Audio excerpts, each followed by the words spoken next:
जय हिंद दोस्तों, आज 18वीं लोकसभा चुनाव 2024 से सभी महत्वपूर्ण बातों को जानेंगे और साथ में भारत का मंत्रिमंडल से जितना भी क्वेश्चन बन सकता है उसको पूरा तरीका से देखेंगे। आप कोई भी एग्जाम देंगे तो यहाँ से 2-3 क्वेश्चन पक्का पूछा जाएगा, तो इसको अच्छे तरीका से कर लीजिएगा। टेलीग्राम नहीं ज्वाइन किए होंगे तो टेलीग्राम ज्वाइन कर लीजिएगा। विकास सिंघल ऑफिशियल के नाम से है, नीचे डिस्क्रिप्शन में लिंक है। मॉर्निंग में जो वीडियो आता है उसी का शाम में टेस्ट होता है, ठीक है। तो मॉर्निंग में वीडियो देखिए, शाम में टेस्ट लगाइए, तो ये काम आप कर सकते हैं। नीचे डिस्क्रिप्शन में लिंक है, ज्वाइन कर लीजिएगा, ठीक है। इंस्टाग्राम और फेसबुक पेज का भी लिंक दिया हुआ है, उसको जो फॉलो करेंगे उसको पीडीएफ जो है पूरा फ्री मिलेगा, ठीक है। तो चलिए एक एक चीज़ को जान लेते हैं, जितना भी इंपॉर्टेंट बात हो सकता है।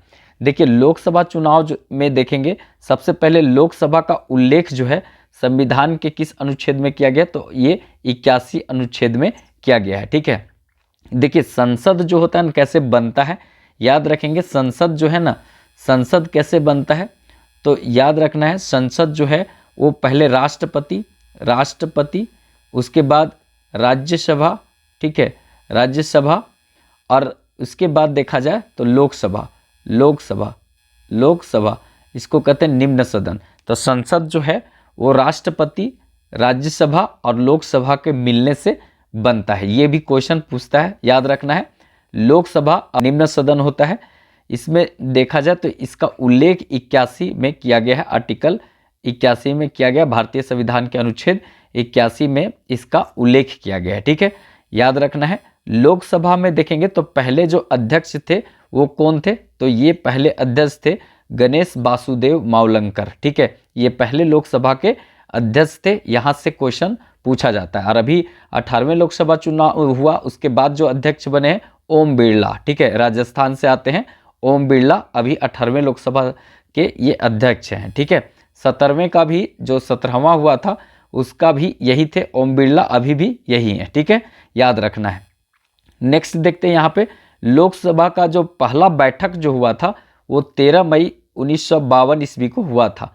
13 मई 1952 ईस्वी को लोकसभा का पहला बैठक हुआ था। ये बेसिक बात बता देंगे, फिर उसके बाद मंत्रिमंडल से संबंधित नीचे बात लिखा हुआ है, ठीक है। तो मंत्रिमंडल वाला पूरा तरीका से देख लेंगे, ठीक है। झारखंड बिहार वाले भी बढ़िया से देख लेंगे, क्योंकि यहाँ से अच्छा क्वेश्चन बनता है। देखिए आगे देखते हैं, यहाँ पे लोकसभा में अधिकतम जो सदस्य हो सकते थे, मेंबर हो सकते थे 552, ठीक है। अगर देखा जाए तो 552 हो सकते थे, लेकिन 104वां संविधान संशोधन हुआ। इसके बाद क्या किया गया कि 2 एंग्लो इंडियन सदस्य को यहाँ से हटा दिया गया है। तो अब जो है कितना अधिकतम हो सकते हैं, तो 550 अधिकतम हो सकते हैं, ठीक है। लेकिन 550 अधिकतम हो सकते हैं, लेकिन इतना पर चुनाव नहीं होता है, ठीक है। इनका कार्यकाल 5 वर्षों के लिए होता है। आपातकाल की स्थिति में एक बार में 1 वर्ष बढ़ाया जा सकता है, ठीक है, एक बार में 1 वर्ष बढ़ाया जा सकता है, ठीक है। लोकसभा में कुल जो यहाँ पर सीट है जिसमें चुनाव होता है, तो 543 सीट पर यहाँ पर चुनाव होता है, इसको याद रखना है। 543 में इस बार जो है लोकसभा चुनाव हुआ था, उसमें वोटिंग कितना पर हुआ था, तो वोटिंग जो है वो 542 सीटों पर हुआ था, जिसमें एक सूरत का जो सीट था, उसमें लोकसभा सीट जो सूरत का था उसमें निर्विरोध जीत गए थे मुकेश दलाल जो है निर्विरोध यहाँ पर जीत गए थे। मतलब यहाँ वोटिंग की जरूरत नहीं पड़ा था। निर्विरोध जीतने का मतलब है कि वहाँ पर वोटिंग नहीं हुआ, कोई भी विपक्ष में कोई भी 2-3 लोग खड़ा नहीं हुआ, एक आदमी खड़ा हुआ और अकेले वो जीत गया, ऐसा हुआ था यहाँ पर लोकसभा सीट में सूरत में ऐसा, ठीक है। चलिए आगे यहाँ पर देखते हैं, अब चुनाव से संबंधित जो बात है, प्रथम देखा जाए यहाँ पर चुनाव का प्रथम तिथि जो है वो 19 अप्रैल 2024 था, ठीक है, 19 अप्रैल 2024 था। और कुल मतदान जो चरण था, मतदान चरण जो कितना चरण में था, तो ये 7 चरण में था, ठीक है। शायद 44 दिन लगा था, सबसे लंबे समय तक ये प्रक्रिया चला था, ठीक है। और इसके बाद मतगणना, मतलब वो वोटों की गिनती कब हुआ था, तो 4 जून ये 2024 को, 4 जून 2024 ईस्वी को ये गणना हुआ था, एकदम याद रखे रहिएगा, ठीक है।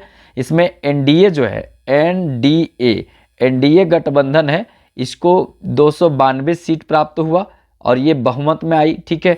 और इंडिया गठबंधन है, उसको 233 सीट प्राप्त हुआ है, मतलब मुख्य विपक्षी रूप में ये सामने आया, ठीक है।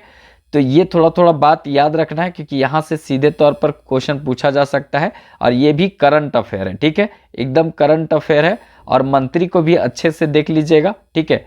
चलिए आगे देखते हैं। इस बार देश में देखा जाए तो 65.79% का मतदान हुआ। इसमें सर्वाधिक जो है वो लक्षद्वीप में मतदान हुआ था, मतलब 84% हुआ था। लेकिन लक्षद्वीप जो है वो केंद्र शासित प्रदेश है, ठीक है, केंद्र शासित प्रदेश है। राज्यों में देखा जाए तो सबसे ज़्यादा जो वोटिंग हुआ था वो असम में हुआ था, ठीक है।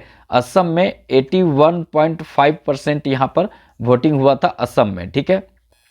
और आगे यहाँ पर देखते बिहार में सबसे कम मतदान हुआ था। सबसे कम कहाँ पर मतदान हुआ था? तो बिहार में सबसे कम मतदान हुआ था, याद रखना है। और देश के जो अब यहाँ पर मंत्री के बारे में देख लेते हैं। ये तो मतदान का बात हुआ, अब मंत्रिमंडल, ठीक है। यहाँ से देखेंगे मंत्रिमंडल, मंत्रिमंडल। अब मंत्रिमंडल का कंडीशन क्या है उसमें देखते हैं। देखिए देश के प्रधानमंत्री तो ये सब लोग जानते हैं, पेंशन विभाग, फिर उसके बाद परमाणु विभाग, ठीक है, ये सब जो बढ़िया बढ़िया विभाग है वो अपने पास रखे हुए हैं। नरेंद्र दामोदर दास मोदी, नरेंद्र मोदी, ठीक है। ये सब बच्चा बच्चा जानता है, पूछने का तो सवाल नहीं पैदा होता है यहाँ से कि कभी भी पूछा जाएगा सो, ठीक है। लेकिन याद रखना है देश के प्रधानमंत्री नरेंद्र मोदी, ठीक है। और ये जो गृह मंत्री, देखिए राष्ट्रपति द्रौपदी मुर्मू है, ये याद रखना है। और झारखंड की इसके पहले राज्यपाल रही थी, ये भी याद रखना है। और सबसे लंबे समय तक रहने वाली राज्यपाल है झारखंड की कौन? द्रौपदी मुर्मू। उड़ीसा से मयूरभंज के क्षेत्र से आती हैं, याद रखना है यहाँ पर। और ये दूसरी महिला राष्ट्रपति बनी है, और जनजातियों में महिला पुरुष में पहली ये जो है वो बनी है, जो जनजाति होते हुए राष्ट्रपति बनी है, देश के प्रथम नागरिक के रूप में सामने आई है, ठीक है। ये सब याद रखिएगा, बहुत इंपॉर्टेंट क्वेश्चन बनेगा। चलिए तो यहाँ पर गृह मंत्री देखा जाए तो गृह मंत्री अमित शाह हैं, ये देखेंगे तो अमित शाह गृह मंत्री है, ठीक है। रक्षा मंत्री जो हैं वो कौन है? तो रक्षा मंत्री इंपॉर्टेंट है यहाँ पे, राजनाथ सिंह, रक्षा मंत्री राजनाथ सिंह। और यहाँ पर सड़क परिवहन मंत्री जो हैं वो कौन है? तो नितिन गडकरी है, ठीक है।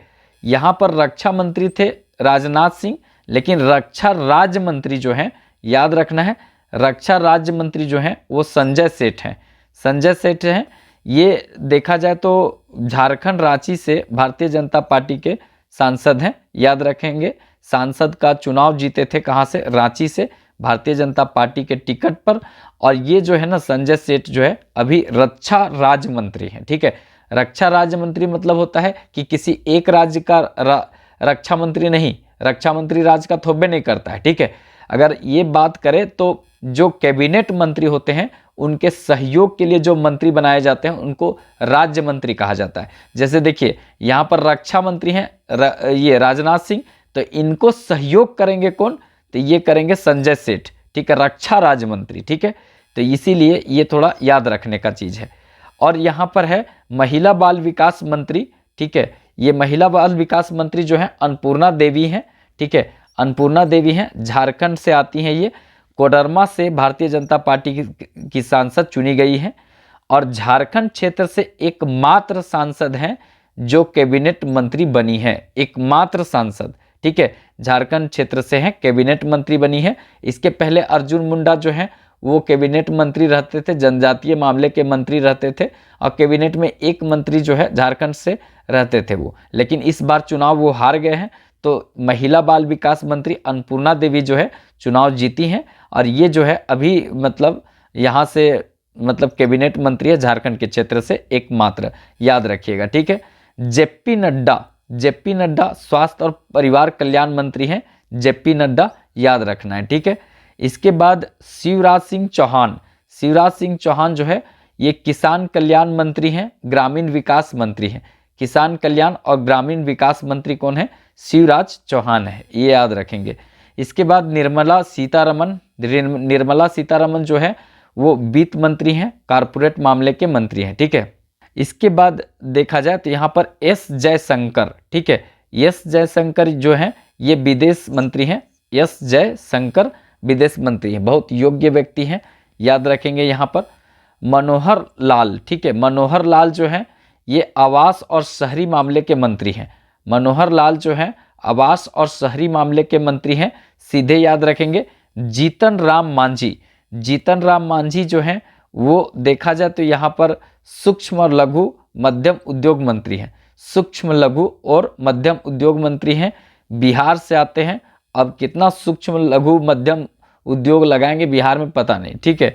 इसके बाद यहाँ पर आते हैं राजीव रंजन सिंह। राजीव रंजन सिंह जो हैं वो पंचायती राज मंत्री हैं, मत्स्य पालन और यहाँ पर पशुपालन इनका मतलब मंत्रालय है, याद रखेंगे, डायरी मंत्रालय इनके अंतर्गत आता है। तो पंचायती राज याद रखेंगे, मत्स्य पालन, पशुपालन, डायरी, ये किसका है? राजीव रंजन सिंह का, ठीक है। यहाँ से सीधे क्वेश्चन पूछा जाएगा। प्रहलाद जोशी, ये जो है उपभोक्ता मामले के मंत्री हैं। उपभोक्ता मामले का मंत्री कौन है? प्रहलाद जोशी। सार्वजनिक वितरण मामले का भी मंत्री यही है, याद रखेंगे, ठीक है। उपभोक्ता संरक्षण अधिनियम कब बना था? आप लोग कमेंट में जरूर बताइएगा, ठीक है। आगे इंपॉर्टेंट रहेगा ये जुएल ओराम, ठीक है, ओराम, जुएल ओराम, ये कौन है? तो ये जनजातीय मामले के मंत्री हैं। पहले अर्जुन मुंडा हुआ करते थे, लेकिन इस बार लोकसभा चुनाव में अर्जुन मुंडा हार गए, तो उनके जगह पर जुएल ओराम को बनाया गया है जनजातीय मामले की मंत्री, ठीक है, जनजातीय मामले के मंत्री बनाए गए हैं। गिरिराज सिंह, गिरिराज सिंह जो है कपड़ा मंत्री बनाया गया, ठीक है, गिरिराज सिंह जो है कपड़ा मंत्री बनाए गए, एकदम याद कर लीजिएगा। डॉक्टर वीरेंद्र कुमार, डॉक्टर वीरेंद्र कुमार सामाजिक न्याय और अधिकारिता मंत्री, ठीक है, सामाजिक न्याय और अधिकारिता मंत्री इनको बनाया गया है, डॉक्टर वीरेंद्र कुमार को, ठीक है। इसके बाद यहाँ पर है अश्विनी वैष्णव। अश्विनी वैष्णव जो हैं ये रेल मंत्री हैं, सूचना और प्रसारण मंत्री हैं, ये अश्विनी वैष्णव, ठीक है, योग्य व्यक्ति हैं, IIT से पढ़े हुए हैं, तो ये योग्य व्यक्ति हैं, याद रखिएगा। अश्विनी वैष्णव रेल मंत्री हैं, ठीक है। तो ये सब याद कर लीजिएगा, आप जो भी एग्जाम देंगे तो यहाँ से बहुत अच्छा क्वेश्चन आपको देखने को मिलेगा, ठीक है। बाकी PDF के लिए आप कांटेक्ट कर सकते हैं यहाँ से, ठीक है। तो ये जितना भी है आप टेस्ट भी लगा लीजिएगा, टेलीग्राम पर, इंस्टा और फेसबुक पर फॉलो कर सकते हैं, सारा लिंक जो है नीचे डिस्क्रिप्शन में दिया हुआ है। तो चलिए फिर मिलेंगे नेक्स्ट वीडियो में, तब तक के लिए जय हिंद।